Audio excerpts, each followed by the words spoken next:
2 సార్లు టీలు కాఫీలు అందించేసి రోజు నా ఆఫీసులో తిరుగుతా ఎమ్మెల్యేలుగా అయిపోవాలనుకునే వ్యక్తులు చాలా కష్టం. ఇది 2009 కాదు, 2024 2014 నుంచి స్టార్ట్ చేశాను. అలా కాఫీలు టీలు అందించి పెన్ను పేపర్లు పట్టుకొచ్చి ఎమ్మెల్యేలు అయిపోయిన మంత్రులు కూడా ఉన్నారు ఇప్పుడు వైసీపీలో.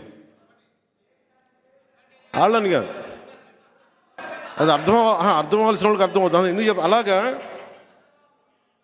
నేను ఈరోజు కూడా మీకు మాటిస్తున్నాను, నా చుట్టూ కోటరీ కట్టలేరు. నేను ఎప్పటికప్పుడు బద్దలు కొడుతూ ఉంటాను. నేను 10 రోజులు ఇటు తిరగగానే నా చుట్టూ కోటరీ ఏర్పడిపోతుంది. నాకు తెలుసు, ఇంకెవరిని బయట వాళ్ళని రానివ్వరు. నేను మళ్ళీ అది బద్దలు కొడుతూ ఉంటాను. అందుకని పని చేసే వాళ్ళని ఖచ్చితంగా గుర్తిస్తాను. నేను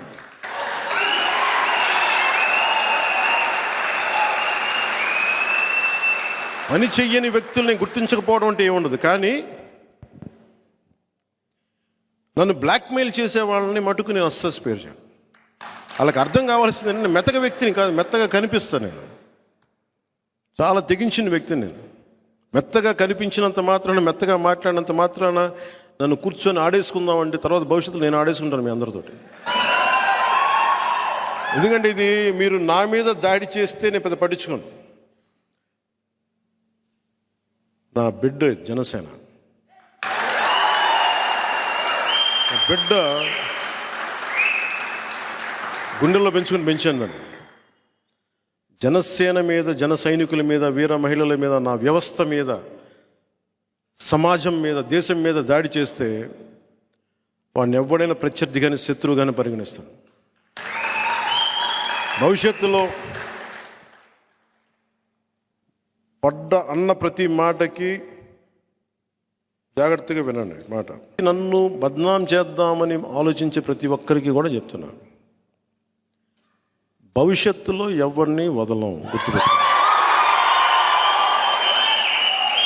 మీరు కాళ్ళ వేళ్ల మీద పడ్డా కూడా నాకు కనికరం రాదు. గుర్తుపెట్టుకోండి.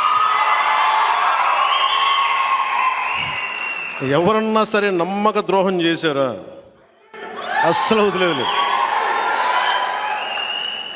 ఎందుకంటే నేను చేసేది యుద్ధం. ఇది ఎవరిని స్పేర్ చేయను. నేను చేసేది యుద్ధం. ఇది మన పార్టీలో ఉండి కోవట్లుగా వెళ్ళిపోతానంటే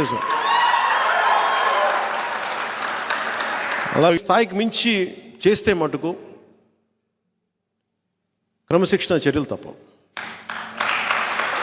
ఎందుకంటే మీరు నన్ను వ్యక్తిగతంగా ఏదైనా తిట్టండి, పొత్తు ధర్మాన్ని మటుకు ఆ స్ఫూర్తిని చంపకండి. అలాంటి వ్యక్తులు ఎవరన్నా కూర్చొని ఉన్నా కానీ భవిష్యత్తులో కానీ సమీప భవిష్యత్తులో కానీ ఖచ్చితంగా క్రమశిక్షణ చర్యలు తీసుకుంటాను.